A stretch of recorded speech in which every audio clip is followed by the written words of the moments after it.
يا اخواننا، الناس السافروا مصر وما عندهم قروش وقاعد يبكوا في القنوات. قروش ما في والوضع تعبان وما عارف. انت سفرك مصر منو ذاته اصلا يعني؟ وسافرت عشان شنو ذاته؟ سؤال بس، انت سافرت مصر عشان شنو؟ كويس؟ انت ما تبكي لنا في القنوات يا شيخنا.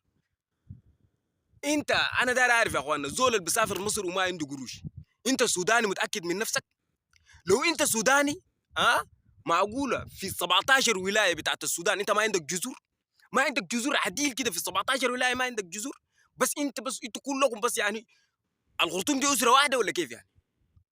كلكم بس يعني بس من الخرطوم هنا طلعتوا خلاص انقطعتوا، ما عندكم اهل في اي محل عشان تمشوا تبكوا هناك واي ونحن قروش ما في والوضع كعب والسودان. انت قال لك السودان منو قال لك كعب؟